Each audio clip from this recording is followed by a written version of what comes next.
आज के वीडियो में हम बात करेंगे जयपुर की महारानी गायत्री देवी जी के परिवार की यानी कूच बिहार राज परिवार के इतिहास की। हमारे साथ हैं राज ऋषि राजेंद्र सिंह जी नरुका साहब। आप आजकल कूच बिहार के जो महाराज राज परिवार है उनके साथ आपकी काफी नजदीकियां हैं और जाहिर है कि उनके इतिहास के ऊपर भी आपसे काफी चर्चाएं होती है, तो आप हमारे दर्शकों को बताएंगे जरा कूच बिहार राज परिवार का इतिहास संक्षिप्त रूप में। देखिए, जैसा मैं 22 फरवरी को उन्होंने मुझे guest of honour chief guest के तौर पे वहाँ कार्यक्रम में बुलाया था, वहाँ के लोगों से चर्चा हुई और महाराजा साहब से काफ़ी दिनों से एक मित्रवत चर्चा होती थी।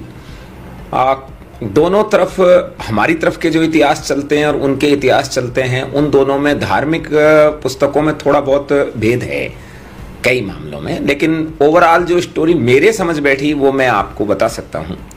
वो ये कि वहाँ ये मान्यता है कि इस क्षेत्र का नाम सतयुग में स्वर्गपुरी था, इसे स्वर्ग कहते थे, और यहाँ का जो राजा था उसके जो पदवी थी वो इंद्र लगता था राजा के नाम के साथ। तो हम जब भी कहते हैं स्वर्ग का राजा इंद्र, तो वो यही है कि यहाँ स्वर्गपुरी थी, कल्प वृक्ष था और यहाँ का राजा के इंद्र की पदवी लगती। ये त्रेता युग की सतयुग की बताते हैं। उसके बाद त्रेता में इस क्षेत्र को मिथिलांचल कहते थे। यहाँ से लेकर ऊपर की जितनी भी जगह जाती है, चाहे वो चीन है, बर्मा है, और ऊपर तक जहाँ तक जाएगा वो सब मिथिलांचल कहलाता था, जिसमें नेपाल भी आ जाता है। और उनके राजा की पदवी उस समय जनक थी, ऐसा वहाँ की उनकी मान्यता और उनके शास्त्र कहते हैं। उसके बाद द्वापर युग में इस क्षेत्र को प्राग ज्योतिषपुर कहा जाता था, और वहाँ का राजा की कहानी शुरू होती है नरक। हमारे साहित्य में उसे नरकासुर बोलते हैं, जबकि उनके यहाँ उसको नरकसुर यानी नरक देव बोलते हैं। और ये माना जाता है कि वो भगवान नारायण ने स्वयं पैदा किए थे और उनकी माता लक्ष्मी थी। और नरक देव के माता और पिता चूंकि ईश्वर थे, तो उनका जो लालन पालन किया था वो लालन पालन राजा जनक जी ने, जो जनक मिथिला नरेश थे, उन्होंने किया। और सीता जी के उनको भाई माना जाता है, क्योंकि जनक के ने उनका पिता की तरह पालन किया है, इसलिए। नरक देव की माता धरित्री थी, यानी जगदम्बा, यानी जो मानी जाती है, जिनको सत्यभामा के रूप में अवतार हुआ दोबारा उनका। फिर ये माना जाता है कि श्री कृष्ण ने नरकासुर को मारा और वहाँ जो बहुत सी 16,000 रानियां थी उनको छुड़ाया अपने यहाँ, ये मान्यता है। उनके यहाँ ये मान्यता है कि उन रानियों ने उस राजा के वियोग में अपने प्राण दे दिए और वो नहीं आई यहाँ। उनके पुत्र थे भगदत्त, और भगदत्त को वहां का राज दिया। और नरक की जो शादी हुई थी वो मुंबई में माया देवी के साथ हुई थी। माया देवी और नरक देव के पुत्र हुए, उनका नाम था भगदत्त। ये भी मान्यता है कि नरक देव के लिए ये वरदान था कि उनको पैदा करने वाला ही, यानी उनका जन्मदाता ही उन्हें मार सकता है, यानी धरती और नारायण ही उन्हें मार सकता है। तो श्री कृष्ण और सत्यभामा दोनों ने उनको मारा, ऐसा माना जाता है उनके यहाँ। और फिर भगदत्त जो है वो, जिनको हमारे लोग चीन का राजा बोलते हैं, एक्चुअल में वो इसी क्षेत्र के प्राग ज्योतिषपुर के राजा थे।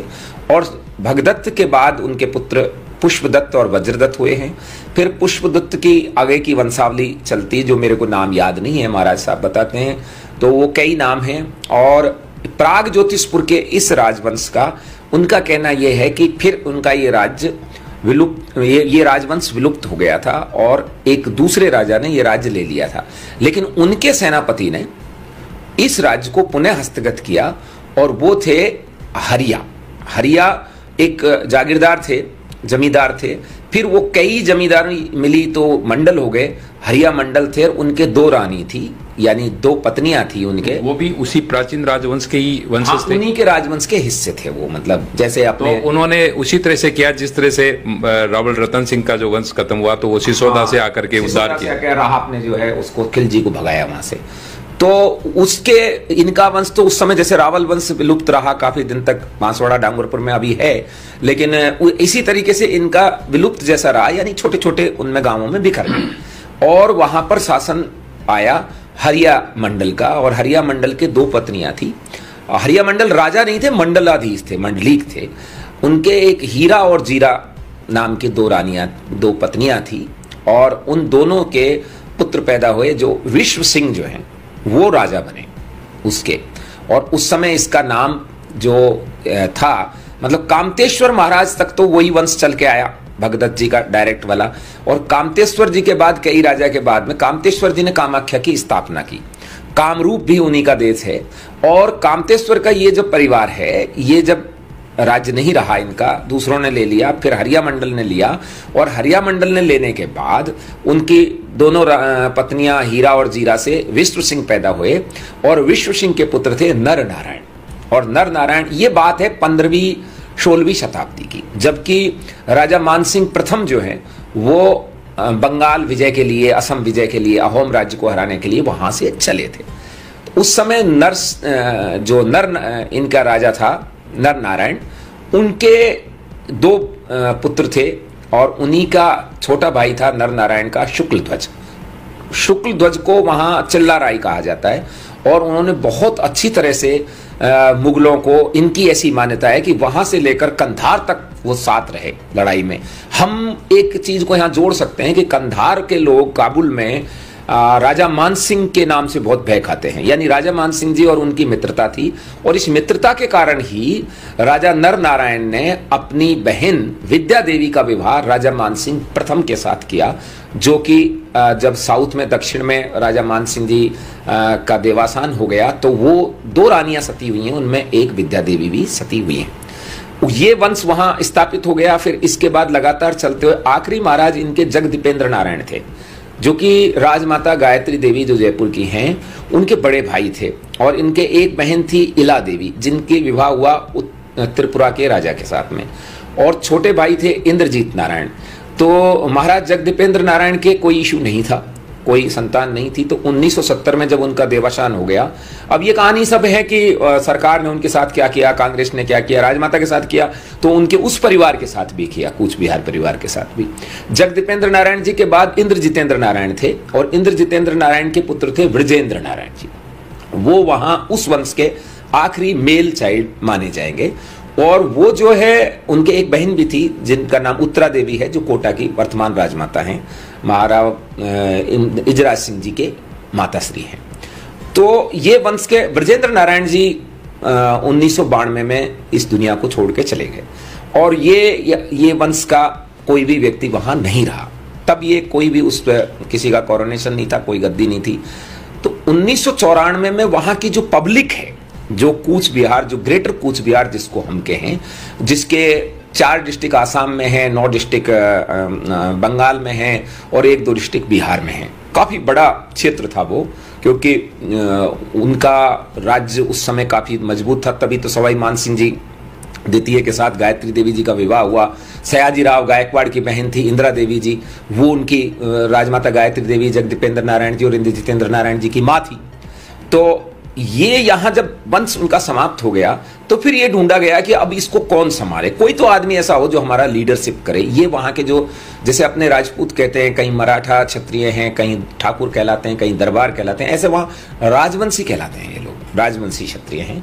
तो इनके लोगों ने एकत्रित होकर ढूंढा कि भाई अब किसको बैठाएं। तो कामतेश्वर महाराज के वंश के लोगों को, क्योंकि इनके यहाँ एक बड़ी चीज है, किसी ने इंटरकास्ट मैरिज कर ली तो उसे ये बायकाट कर देते हैं, किसी ने फॉरेन शादी कर ली तो उसे बायकाट करते हैं। तो एक आध जो ऐसे हैं जिनकी मात छत्राणी नहीं है, उनको इन लोगों ने, पब्लिक ने रिजेक्ट कर दिया कि ये तो हम नहीं मानेंगे। और फिर इन्होंने कामतेश्वर महाराज के कुल में, इनको जो वर्तमान हैं, इनका नाम श्री नागेंद्र राय है। और ये उस समय बोगई गांव में आईओसी में सर्विस करते थे। इनके पास जाकर 94 में इनका उस पैलेस में कोरोनेशन किया जो कामतेश्वर महाराज का पैलेस था, जो अब छत विक्षत हो गया है। मेरे को उन्होंने दिखाया था जब मैं वहां गया था, 21 फरवरी को मुझे उसको दिखाया। मेरे साथ प्रताप कालवी जी भी थे, जो कालवी साहब के छोटे सुपुत्र हैं। वहां इनका कोरोनेशन हुआ और मजिस्ट्रेट की उपस्थिति में हुआ। और इनको, ये केवल नाम के महाराजा नहीं है। फिर इन्होंने 4 साल तक विरासत में इनको कुछ नहीं मिला। कोई ये समझे कि भाई राज परिवार में जाने से इनको धन मिल गया, दौलत मिल गया, महल मिल गया, क्योंकि वो तो सब समाप्त कर दिया था। 1977 में बिल्कुल जीरो कर दिया था इंदिरा गांधी ने और कम्युनिस्टों ने मिलके। जैसे जयपुर को लूटा, ऐसे वहां उनको तो बर्बाद कर दिया, रुइन कर दिया। तो ये जब वहां पर इन्होंने अपना स्थापित किया तो 4 साल लगी इनको कि भाई कैसे सर्वाइव करूं। टाइटल मिल गया, जिम्मेदारी मिल गई, लेकिन मेरे पास है क्या? कुछ नहीं। तो इन्होंने फिर अपने पब्लिक को रीयूनाइट किया, एकत्रित किया, जो कि 3 राज्यों में बिखरी हुई है और 3 क्लास में बटी हुई है इनकी पब्लिक। आश्चर्य की बात यह है कि वेस्ट बंगाल वाले जो राजवंशी क्षत्रिय हैं वो एससी कैटेगरी में, अनुसूचित जाति में आते हैं। असम में जो राजवंशी क्षत्रिय हैं वो ओबीसी में आते हैं और बिहार वाले जनरल में आते थे। ये इनके साथ एक बड़ी विडंबना हो गई कि एक ही समुदाय के लोग अलग अलग क्षेत्र में अलग अलग कैटेगरीज में आते थे। ये महाराज चूंकि असम से हैं इसलिए इनका स्टेटस ओबीसी का था और इधर वाले जो है एससी के थे। तो आप बताइए कितनी बड़ी समस्या व्यक्ति के सामने रही होगी। फिर भी इन्होंने अपनी जीवट से रीयूनाइट किया और अलौकिक शक्तियों का आह्वान किया, क्योंकि वो बहुत पूजा पाठ करते हैं। इतने बड़े होने के बाद भी आप कहीं भी देख सकते हैं उन्होंने कभी मदिरा पान वगैरह या कोई सिगरेट बीड़ी पान तमाकू गुटखा इस तरह का कोई बीमारी उनके नहीं है। क्योंकि मेरे साथ तो कई बार 15-15 दिन 7-7 दिन साथ रहे हैं, एक ही रूम में रहते हैं, एक ही बेड पर रहते हैं, कोई हमें सब चीज का पता है। तो जब इन्होंने रीयूनाइट किया पब्लिक को और उसका नाम रखा greater Cooch Behar peoples association, उसमें अलेंद्र नारायण जी जो कि ब्रजेंद्र नारायण जी के भी दूर के कजिन थे और उनमें ब्लड था उस कुल का जो कोच बिहार राजवंश का था, उनको प्रेसिडेंट बनाया। इन्होंने सम्मान दिया कि भाई उस कुल को सम्मान दिया जाना चाहिए। तो greater Cooch Behar peoples association के प्रेसिडेंट वो थे, लेकिन बाद में उनकी भी डेथ हो गई, अब वो मृत्यु को प्राप्त हो गए। और राजमाता गायत्री देवी से भी ये 2-4-5 बार जयपुर में आके मिले, क्योंकि सरकार इनके पीछे पड़ गई। उस समय पहले कम्युनिस्टों की सरकार थी, फिर ममता की सरकार रही और इनके ऊपर अनेक केस लगाए। 100 से ज्यादा इन पे केस हैं। अपहरण का केस है, मर्डर का केस है, एक्सटॉर्शन का केस है, क्योंकि ये रोहिंग्याओं से और बांग्लादेशी लोगों से उलझते रहे, लगातार लड़ते रहे। लड़ाई तो करनी पड़ेगी। फिर greater Cooch Behar peoples association इतनी मजबूत होती चली गई कि इनका प्रभाव सीधा 8 लोकसभा पे और 54 विधानसभा पे, 60 विधानसभा पे हो गया, असम में भी और बंगाल में भी। और उसका परिणाम यह हुआ कि 2014 में, हालांकि ये सभी मुख्यमंत्री गृह मंत्रियों से मिले 2014 में, जबकि जसवंत सिंह जी दार्जिलिंग से एमपी बन चुके थे बोडो जनजाति की मदद से और मारवाड़ी समुदाय की मदद से, तब वहां आना जाना हो गया।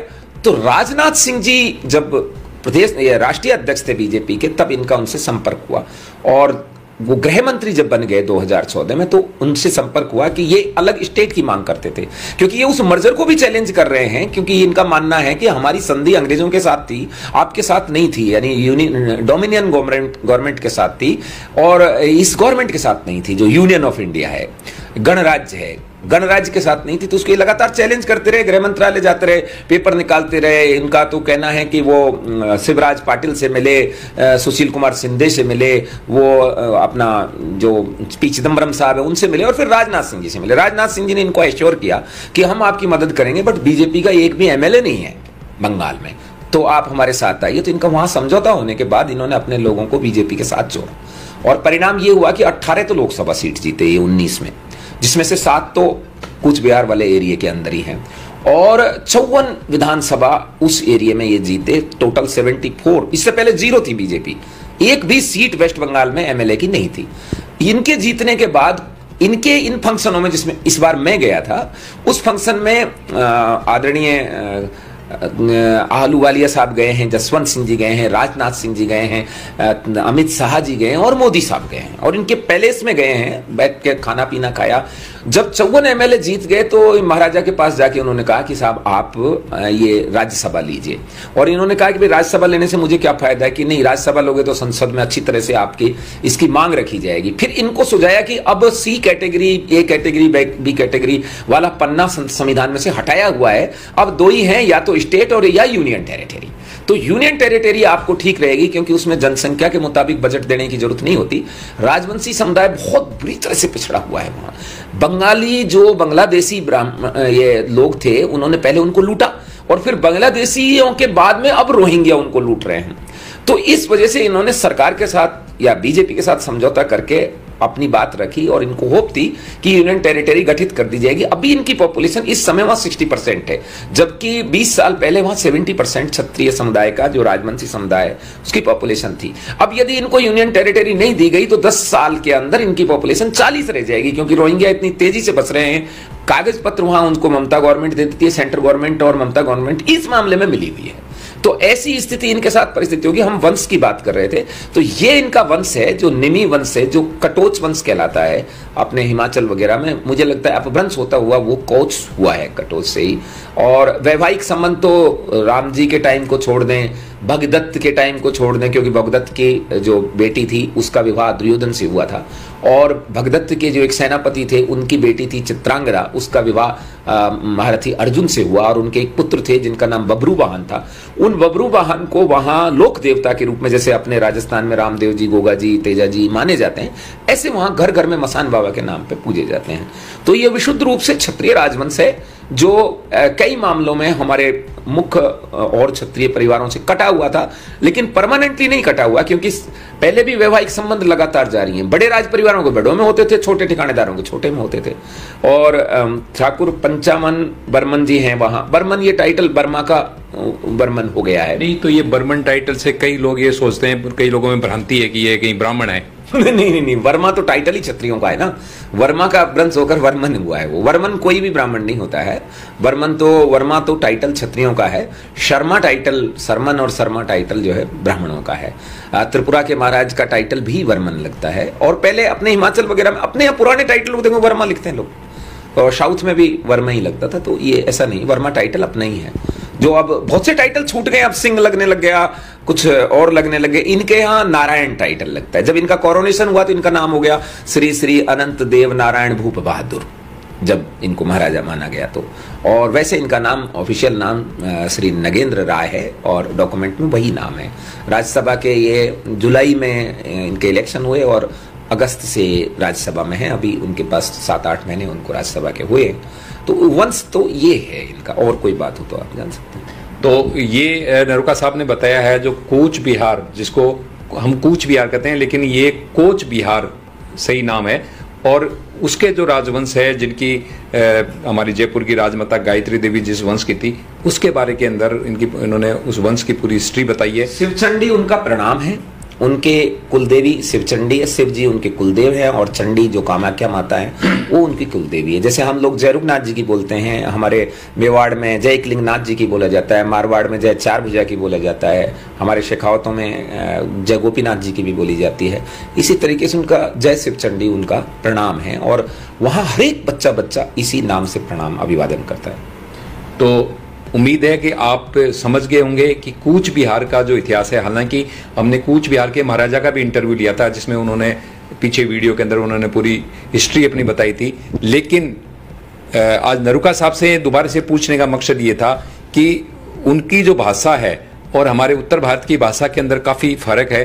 हो सकता है उनकी पूरी बात हम समझे नहीं, इसलिए इसी मकसद से आज नरुका साहब से उनकी हिस्ट्री के ऊपर ये दूसरा वीडियो बनाया गया है। उम्मीद है आपको पसंद आएगा। धन्यवाद।